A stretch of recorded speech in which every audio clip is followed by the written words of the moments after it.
آج یہ جتنے لوگ یہ بولا جا رہا، یہ کہا جا رہا، بھائی اس کا سیدھے سیدھے راست ذمہ دار 2011 نرمل اور عادل آباد کی تقریر ہے۔ میری اس بات سے بہت سے لوگوں کو تکلیف ہوگی، ہونے دو، لیکن حق تو یہی ہے اور حق کے لیے میں بولتا رہوں گا۔ حق حق ہوتا ہے۔ اگر یہ میری آواز چھوٹی ہوں گی، میرا پیج چھوٹا ہوں گا، میرے لوگ سننے والے بہت چھوٹے ہوں گے، لیکن میری بات حق ہے تو اللہ کے فیصلے اللہ کے حوالے، اللہ تعالیٰ اس حق کو آگے پہنچائے گا۔ یہ اللہ کی ذمہ داری اللہ پر چھوڑتے ہیں۔ کیا کبھی ہندوستان کے اندر ہم 2011 سے پہلے کیا ہم نے حضور اکرم صلی اللہ علیہ وسلم کی شان میں گستاخی سنی؟ کیوں؟ اللہ نے کہہ دیا کہ مت بولو۔ اس کے بعد اگر میرا ایک مسلم لیڈر بولتا ہے اور میں اس پہ واہ واہ کرتا ہوں تو غلطی کس کی ہے میرے بھائی؟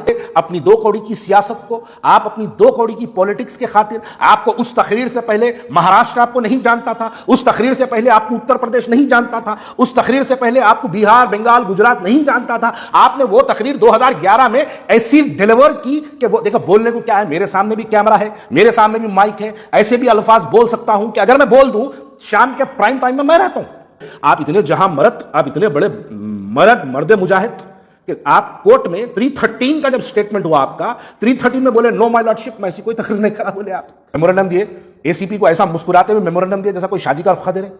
ارے حضور اکرم صلی اللہ علیہ وسلم کی شان میں گستاخی ہوئی، میرے صاحب آپ کے چہرے پہ اتنی مسکراہٹ ہے، شادی کا رخہ ہے آپ کے گھر کا، وہ پیس کمیٹی کے ممبر بن کے بیٹھے، جا کے وہ گنیش کے دن جلوس ہٹا کے اس دن ڈال لو، اس دن کا جلوس لے آ کے اس دن ڈال لو، عوام کو تربیت دیے۔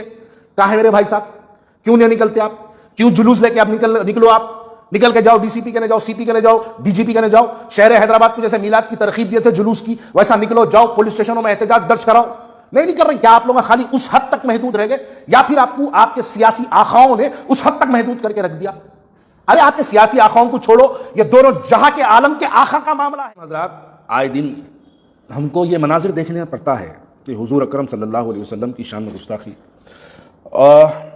ایک ایسی گفتگو ہے جس پہ بات کرنے کے لیے جو ہے دل شرماتا ہے، کیونکہ سرکار دو عالم صلی اللہ علیہ وسلم کی شان میں گستاخی تو کوئی کر نہیں سکتا، شان میں گستاخی کرنے کی کوششیں کی جاتی ہیں۔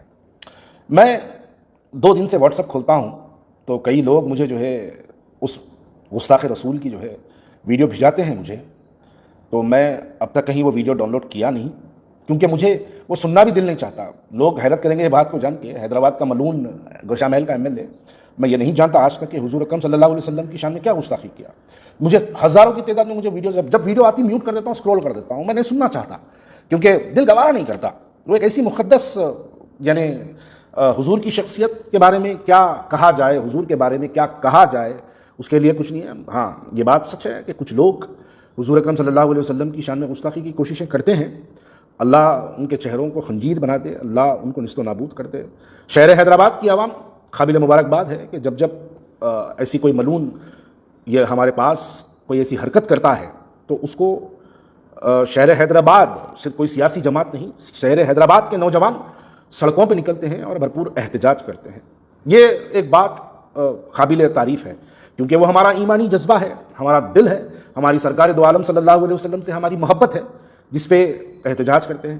نوجوان سڑکوں پہ نکلتے ہیں تو ہمارے شہر حیدرآباد کی مائیں اور بہنیں جو ہے جانی ماس پہ گڑگڑا کے روتی ہے، مائیں ہیں جو اللہ سے دعا کرتی ہے کہ اللہ ہم کو معاف کر دے کہ ہم کو یہ دن بھی دیکھنا پڑا ہے۔ نوجوان ایسی کئی بہنوں کو میں جانتا ہوں جو سرکار کی شان میں گستاخی کی ویڈیو اس کے موبائل میں آ گئی تو انہیں وہ ویڈیو سن کے چلا کے رو رہی تھی۔ میں ایسی کئی بہنوں کو بھی جانتا ہوں، کیونکہ وہ ایک ایسی بات ہے بھائی، نوجوان جذبات میں ہیں، وہ تو سڑکوں پہ آتے ہیں، کرتے ہیں احتجاج، اور حضور کے شان کے سامنے احتجاج کوئی معنی نہیں رکھتا۔